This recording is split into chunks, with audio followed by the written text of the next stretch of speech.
Good morning, traders. I'm Dennis Dick. And I'm Joel Elkanah, and welcome to Pre-Market Info. Well, we had a little market rally, but we are actually flat right now. Right flat, 1606 and a half. We've been as high as 1614 and a half. So the 8 point rally that we did have this morning has now withered away. Yeah, a couple things to point out to our traders. 14 and a quarter was Thursday's high, 14 and a half the high so Double far in top. today's session. Potential double top as always. Looking at below unchanged here, which we were trading right now, there's not a lot really down. Minor support at 1600, but I could see us slipping back to yesterday's low at 1595.50. Also, Dennis, I'd just like to point out, when looking at some stocks this morning, looking at the levels, a lot of stocks closed on their low. A lot of the big components, with the market up 115, 120 points, you wouldn't expect ExxonMobil to close just off its low of the day real quickly. Also, Apple, look at all those red bars there. That Stop on closed near the. Yeah, and stop on Apple for a second here. It's crazy. It's had 7 down days in a row. Obviously, we took it to 420. It looks like we're going to try to make a run for that low, which Joel, that we had back on. What was that low back on the 15th? 385.10. Yeah, it looks like we're trying to make a run for there. And I actually did buy some puts yesterday for today's expiration. I bought the 390s yesterday. Reason I did this is we have the end of the quarter two today. Mm-hmm. So I think you could see some portfolio managers saying today, look, I think I don't want to have the Apple in my portfolio, or I want to lighten my position, so I can say, to obviously to my investors with the weak quarter Apple, we didn't have as much. It's called that's called window dressing, but it's kind of like window Undressed. undressing almost when they're taking it out of the portfolio. And I'm just banking on that. Maybe that trade's already done. I mean, we've had it down for 7 days in a row. Maybe it reverses today. Who knows? But I'm just taking a shot that it isn't done yet. Maybe we get one more run. I'm possibly at that 385 low today. So I bought the puts for 95 cents yesterday, the 390. Taking a shot here. I think there's an outside chance it can make a run for 385. In which case I'd make 5 points. So I like the risk Yeah, I tell return. you though, Yeah, go ahead. if we do break below that 390 and you get to that 385 level, even if it like blasts through there, I would have my offers out there at $5, because it could easily dip a dollar below that and then dip and rip. Yeah. Even though there's no major support under it, I think you at least get a bounce there the first time. Just finishing up with the theme of stocks that close near the low of the day. Some of your big stocks. Microsoft closed 12 cents off the low of the day. Johnny and Johnny, Johnson and Johnson closed near its low of the day, off 20 cents off its low. GE kind of in the lower quadrant, and also AT&T. Wow. So just, I don't know if there was huge sell imbalances on the close yesterday, but usually when you expect to see a market, up 120, 130 points, you expect that stocks at least close mid-range or near their highs of the day, and that wasn't the case with many of the big components. Let's move on to gold here because obviously I cannot believe how quickly gold can turn ugly. It was trading up for a lot yesterday. Bring up yesterday's chart. It's down again today. But bring up the intraday from yesterday and you'll see basically it was trading okay until we hit what time was really started. It was up and then all of a sudden boom around I think it was 2 o'clock. We basically sold off $10 in a matter of like 2 minutes. Maybe it was around 3 There o'clock. it is. Oh, there. There it is. Okay, yeah, there's the big sell-off there. So yesterday, I'm just looking at the chart there. So yeah, I think it was around 1 or 2 o'clock. Gold just turned around, got ugly, and just started selling off rapidly. Actually, selling off I think more than $25 at one time. So despite the rally did not last long. Lasted only the morning and basically gave back all the gains, and then ended up red on the day. I know we were kind of tongue in cheek in the morning talking about that gold was up $2 and it was time for a gold party. Just the only thing I want to alert our traders to. I remember looking at that and talking about it on the show yesterday, and I was looking at the close, and the close on Wednesday I believe was just under 1230, and it just was hovering, holding that level. Obviously, when it took out that 1230 level, smashed through the prior low of the Smash. move at 12. You were holding 1221. Now you cleared everybody that was leaning on 1200 Yep. as a stop. So you got rid of those weak longs. And just going back on the monthly here, I just took a couple notes here. Really, you have to go to the rolling contract in this to find some support finally.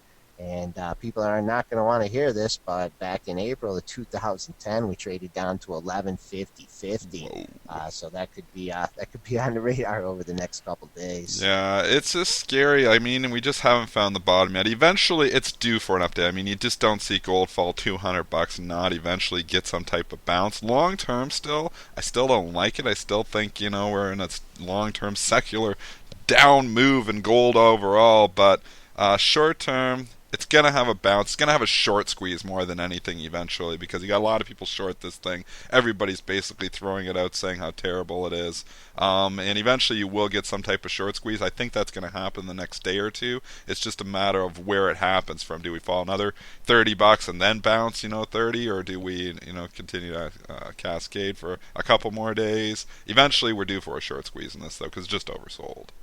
That's all though. That's all it is. I think is a short squeeze. So I'm just trying to say I don't think I'd like long term invest in gold here right now. I still think you might come lower here 6 months from now. But short term, I do think there's going to be a tradable bounce here eventually. Yeah, you got to wait for kind of a double bottom, or at least a day or two of consolidation. It's just not going to turn around on a dime and go back up. Interesting enough, crude here actually has been holding up quite well. Is that 5 days in a row that crude's been up? Yep. 5 days in a row. Well, So it's four. It's working on its fifth working on today. its fifth today, so fifth day of making new highs on the move anyways. And crude is trading slightly higher, just barely here this morning, up 28 cents at 97.33. Right, 97.82 is the high of the session. We did sneak over the 98 level a couple days ago, 98.22. That's going to be major resistance today if we can rally another 70 cents. Crude likes to do a lot of intraday reversals here, so if you are playing it from the long side, you have the intraday low so far at 96.55. I think you take that out. Don't see a lot going down to the yesterday's low at 95.35, but still in the uptrend for now. Wouldn't like to see it take out that 96.55. Let's go on to the individual stocks. The big mover, big down move here today. It's your biggest loser of the day, down 21%, is BlackBerry, BBRY. Actually, it's trading 11 and a half now. They announced earnings. They missed on the top. They missed on the bottom. Lost 13 cents. Supposed to make 8. 3.07 billion versus 3.37 billion, so they were way light on the revenue too. Terrible, terrible report here for BlackBerry, and they are taking the stock out behind the woodshed and beating it to a pulp. Someone making a little stand here at 11:30. Yeah, that's held up over the last half hour. Only 11 cents away from there, 8 cents away from there. Probably be through it by the end of the show.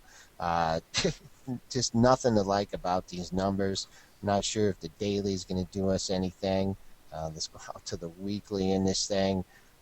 Boom, boom, boom. You're in a vacuum area here. Perhaps you might get a little interest in this issue. $11 is a nice whole number, but if you're holding out for a level below that, 10.59 was the low. I don't think it's going to get It was there. 15. It was $15 yesterday. This ticked up to 15.09. We were trading 11.30, and now we're talking about a 10.59 support. I mean, who knows? Joe just fell $3 and fall another 70 cents to get your support. Like that can happen. This is trading so rapidly right now. 8.4 million shares have already traded. Basically, it's trading 1,000, 2,000 shares a second right now here. Just watching the trades go by as they fly by here. So this is going to be probably one of your most active stocks, obviously, on the day. And this is just an incredible, incredible sell-off here for BlackBerry. Too bad we didn't preview it yesterday and look at the weekly. We would have sent 3 weekly highs at that $15 level. Obviously, someone wanted out there. Someone was over the smart. last few weeks. Someone Even was snuck smart. above there.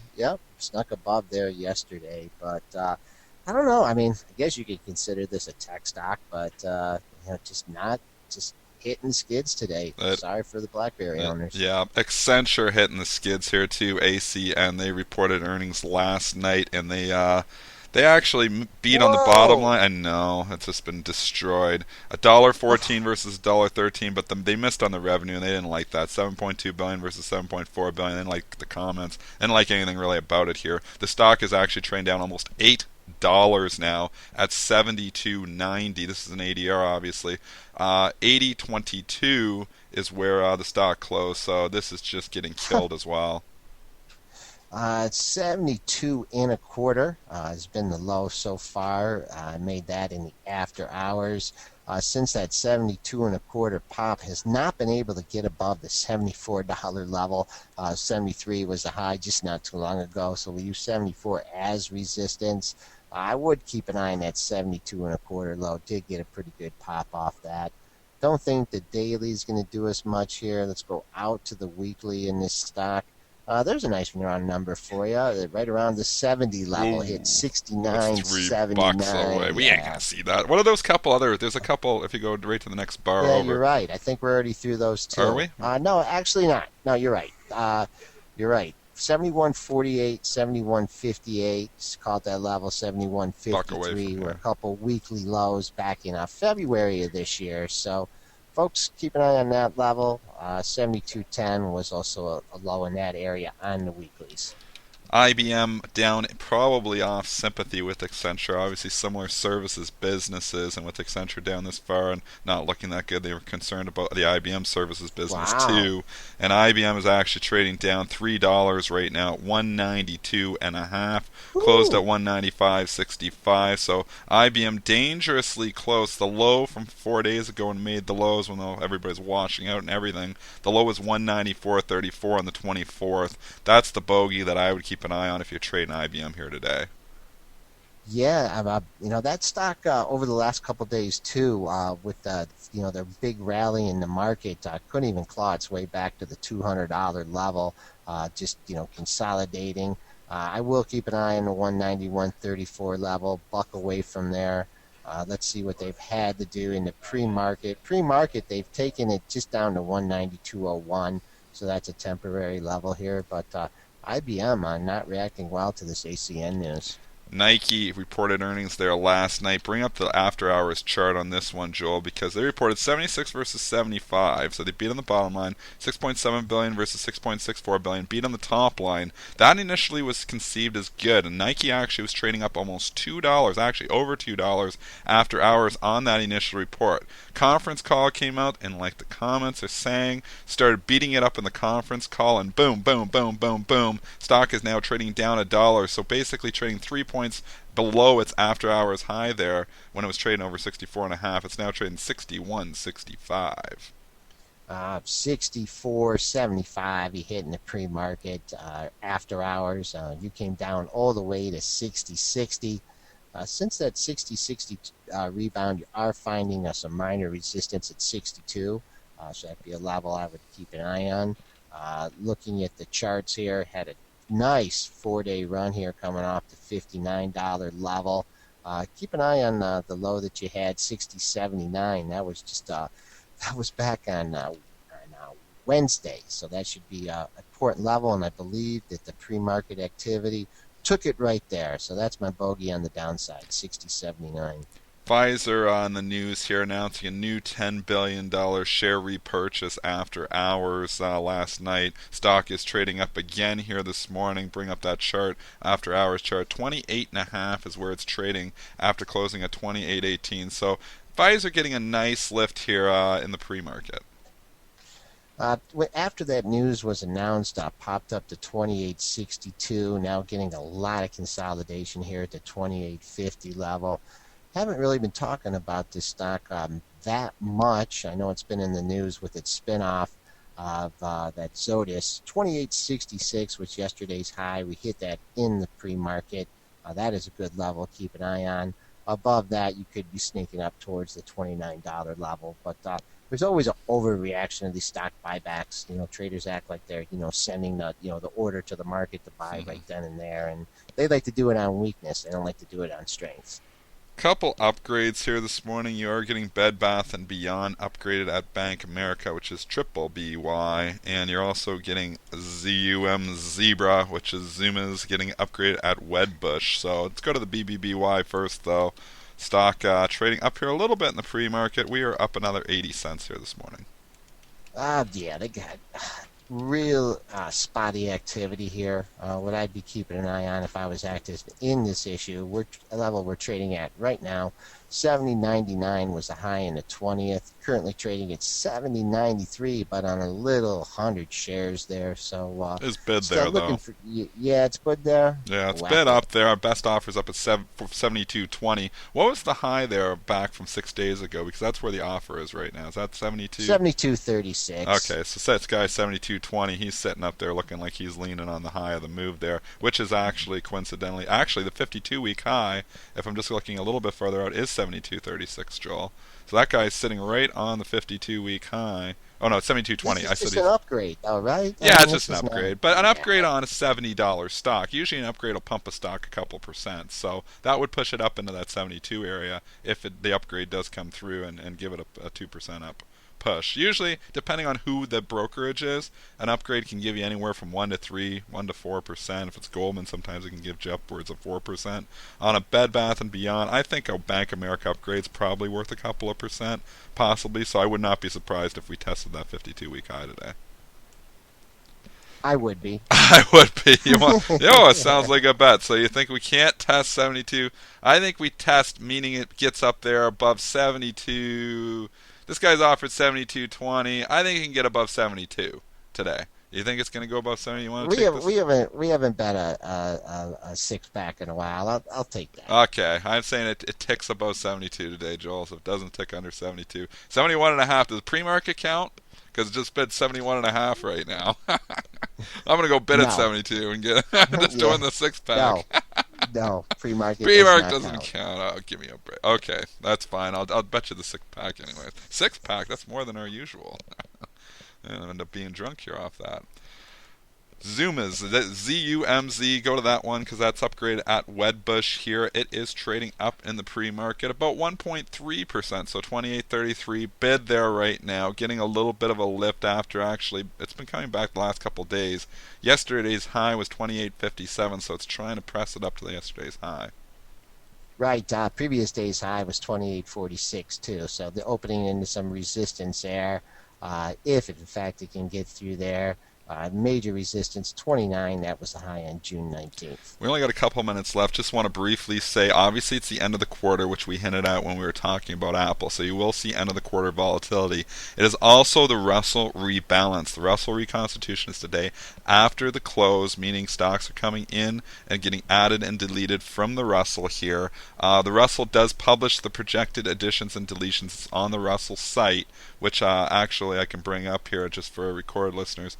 You What's can the see. symbol on the Russell, The Dennis? Russell 2000 is a tracking ETF, which is IWM, and the Russell 1000 IWF.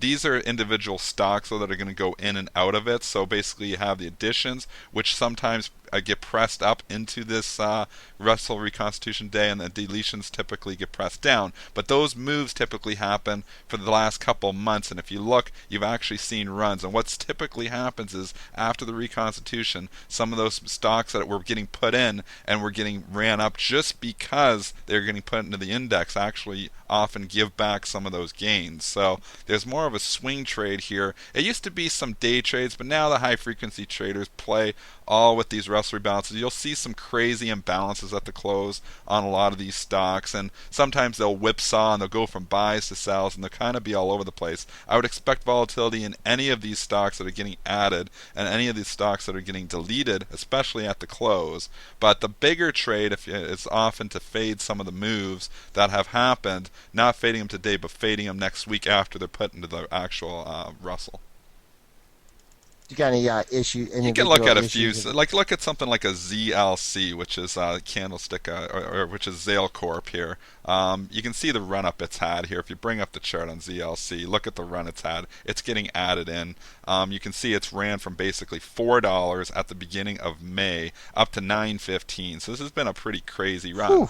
Now today it will be crazy. I'd imagine you're going to see volatility in the last 20 minutes or so. This thing's probably going to chop around. I wouldn't be surprised to see 50, 70 cent moves in this thing today, as indexers are positioning themselves.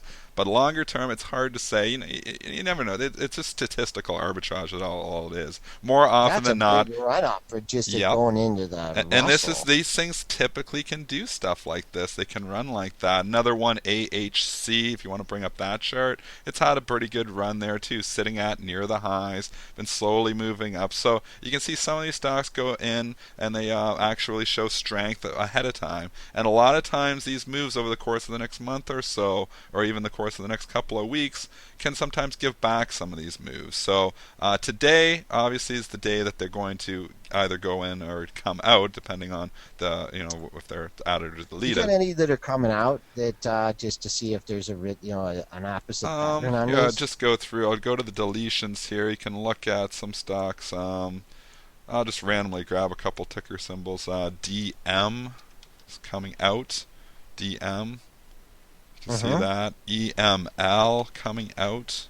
That's actually run up here the last day or two. Interesting enough, it's actually, see how it had the sell-off, it's back up, and it's kind of sold off, and now it's kind of going the other way. A lot of times you'll see these things suddenly start going the other way, where the deletes will rally on the last day, just because everybody's already positioned that way, and people were anticipating, and obviously the That's a high-frequency weird one. traders like to screw everyone, so nothing against high frequency traders, but they like to punish people. FES is another one that actually hasn't done much. Sometimes the deletions are so low because they're getting deleted because the market caps are obviously come down. So a lot of times these are like dollar stocks and they're getting deleted because they're only a dollar. Look at Yeah, MUX. Here's an interesting one. McEwen Mining, MUX. Bring up this chart. Because this one here, MUX, yeah, that's just been absolutely annihilated. And I think that is just probably mostly because of the Russell. So I would not be surprised if, in the next few days, this stock actually starts to show a little bit of life here again. Because it's basically been halved in the last 3 weeks. And that's basically, there's index arbors coming in, selling the thing because it's getting knocked out. And they know that they've got the Russell ETFs and stuff have to actually well, sell this. if they're mining for gold, there's There you probably go. another. Yeah, and Yeah, that's true too. So we shouldn't just say it's all because of the Russell. It's whatever they're obviously mining for, they're obviously not finding very much of it.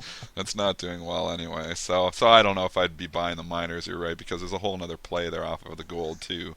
But just trying to show you that there is obviously pressure, upward pressure on the stocks that are coming in, and downward pressure on the stocks coming out, and that will all end after the close today. I don't suggest to our traders to trade this close on these things or to even trade these things today, just because the volatility can be absolutely crazy. You get whipsawed. You can lose 10% on something in a hurry.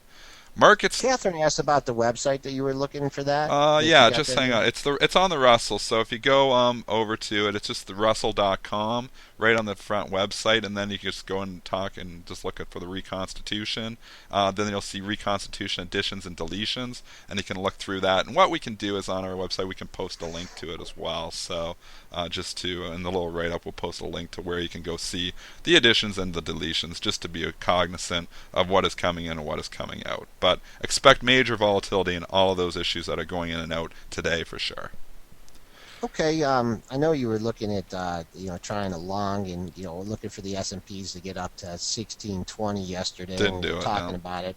Ran out of steam yesterday. Got three ugly red bars here over the last half hour, 45 minutes. Pretty good drop, 1612 down to 1606. Right coming in, right into the close, right into the overnight low here. Mr. Bull, you think we're just going to hold the close here and go back up and test that 1614 No, level? no. And like I said, I got off the bullish camp there. You can know from the show if you've been listening. I got off the bullish camp about a week ago, a week and a half ago. I'm just not in love with this market at all here. Long term, who knows? Short term here, I think that 1614 now is a tradable area where you could try to initiate some shorts here again. I think we've had the bounce. I think this market has seen its highs possibly for quite a while when you're pointing up there. when we got up to the 1670 or wherever the hell we got. 1680 in this Yeah. contract. Yeah. 16. And we've bounced back a lot here in the last three trading sessions, so I think you've got a lot of people coming into a whole area where there was a lot of consolidation. I wanted to see it get up to 1620 so I could initiate some shorts. It didn't quite get there, so I'm kind of disappointed. 1614 maybe is the number now. We get up there to test today's high, 1612. I'm going to look at possibly initiating some shorts just for myself. Obviously, I'm not always right, not always wrong, but that's what I think. I think it's tradable bounce here from the short side, possibly.